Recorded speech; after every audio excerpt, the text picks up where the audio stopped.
आर'नाइ 5G YouTube चेनेलाव आरो फिन खेबसेबाव बरायफिनबाय। दिनैनि गोदान भिडिअ'आनो जाहैबाय सेन्ट्रेल गभर्नमेन्टनि स्किम PM किसाननि मस्ट इम्परटेन्ट आपडेट लाबोदों। PM किसाननि 17 इनस्टलमेन्टखौ नोंथाङा माब्ला मोननो हागोन आरो जाय बिथांमोना दाख्लैबावै 28 फेब्रुवारियाव बेनि 16 इनस्टलमेन्टखौ गभर्नमेन्टआ रिलिज खालामनानै होबाय, नाथाय गोबां लाख खेथियकफोरनि राङा बे 28 फेब्रुवारि 16 इनस्टलमेन्टआवबो पेन्डिं जानानै दं। नोंथाङा जाय बिथांमोना पेन्डिं जानानै दं, रांखौ दाख्लैयो मोननो हायासै, नोंथांमोनखौ गभर्नमेन्टआ मा खालामनो होदों, नोंथाङा मा खालामबा बे 16 इनस्टलमेन्टनि रांखौ नोंथांमोना आरो फिन नोंथांमोना खम समनि गेजेरावनो नोंथाङा मोननो हागोन, बेनिबो मोनसे मस्ट इम्परटेन्ट आपडेट फैदों।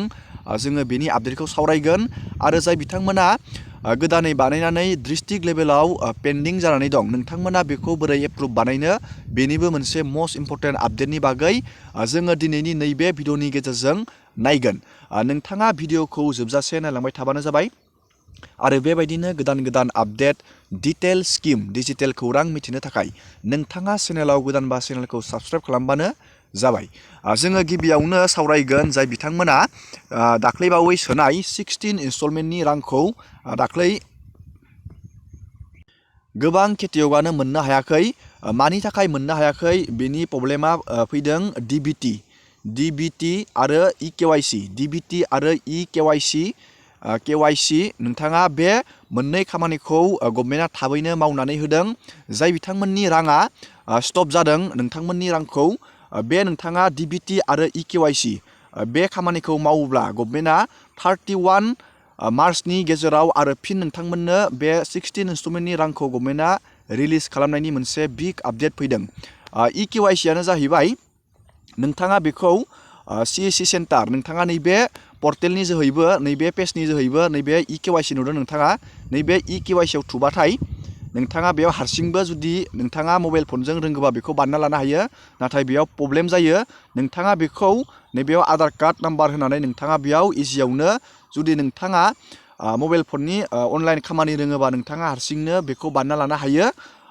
आरो नोंथाङा CSC सेन्टाराव थांनानै नोंथाङा बेखौ इजियावनो बानायना लानो हागोन। नोंथांनि खाथिनि CSC सेन्टार, बे CSC सेन्टाराव थांनानै नोंथाङा आखाइनि फिंगारप्रिन्ट होनानै नोंथाङा बे EKYCनि खामानिखौ नोंथाङा मावनानै लानो हागोन। जाय बिथांमोननिया EKYCनि प्रब्लेमा जानानै नोंथांमोना रां मोनाखै।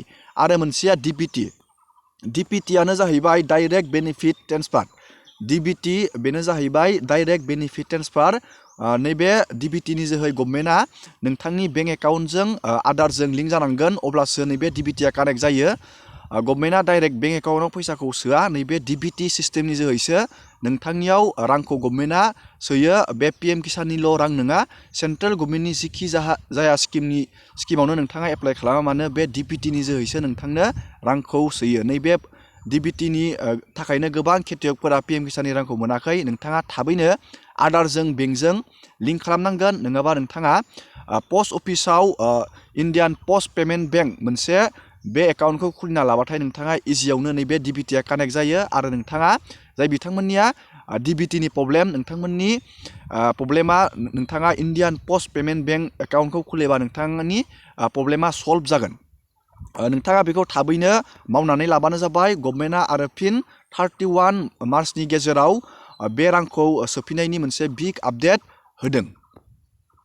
दानिया सावरायगोन जोङो PM किसाननि 17 इनस्टलमेन्टनि मोनसे आपडेट फैदों। बे आपडेटआनो जाहैबाय, नैबे दाख्लैसो 28 फेब्रुवारियाव गभर्नमेन्टआ PM किसाननि 16 इनस्टलमेन्टखौ सोबाय, नाथाय बे PM किसाननि रांखौ गभर्नमेन्टआ बोसोरसेयाव 4 किस्तियाव सोयो। नाथाय इलेक्सननि थाखाय बे रांखौ गभर्नमेन्टआ नोंथांमोना थाबैनो, नोंथाङा एप्रिल नङाबा मे मान्थनि गेजेरावनो नोंथांमोना मोननो हागौ। बिनि रां सोनायनि सम्भाबनाया गोबां दङ, बेखौ गोबां निउस पर्टेलफोराव मोनदों। नोंथांमोना इलेक्सननि आगोल बे PM किसाननि 17 इनस्टलमेन्टखौ नोंथांमोना मोननो हागोन थाबैनो। दानिया जोङो सावरायगोन जाय बिथांमोना गोदानै बानायनानै डिस्ट्रिक्ट लेभेलाव नोंथांमोना पेन्डिं जानानै दं, एप्रुभ जायाखै, नोंथांमोना बेखौ नैबेयाव चेक खालामनो हागोन।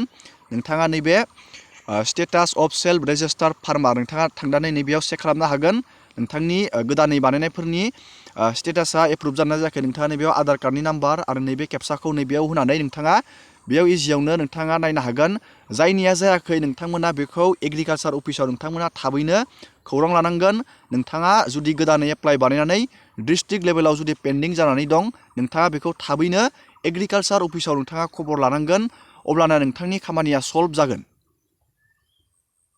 आरो नोंथांमोननि गासैबो स्टेटासा बेबायदि नैबे लेन्ड सीडिं एस आरो नैबे इकेवाइसिया बेबायदि एस आरो आदार बेंक एकाउन्ट सीडिंआ बेबायदि येस खोथैदोब्लाथाय नोंथाङा पीएम किसाननि रांखौ नोंथांमोना 100% मोनगोन नोंथांनि स्टेटासा नैबे बायदि एस खोथैदोबा नैबे मोनथाम सिस्टेमाव नोंथांमोना बेबायदि सिस्टेमखौ थाबैनो मावबानो जाबाय जाय बिथांमोना रांखौ मोनाखै नोंथांमोना 31 मार्चनि आगोलावनो नोंथांमोना थाबैनो इकेवाइसि आरो डिबिडिखौ नोंथांमोना कानेक्ट बानायबानो जाबाय जुदि नोंथाङा पीएम किसाननि रांखौ मोनाखैबा दिनैनि भिडिअखौ आङो बेखिनियावनो फोजोबबाय नोंथांमोननो आं मोनसे फिसा इनफरमेसन होबाय जाहाथे जोंनि थालांनाय बर' खेथियकफोरा पीएम किसाननि थालांनाय रांखौ मोननो हायो एसेनोसै दिनैनि भिडिअआ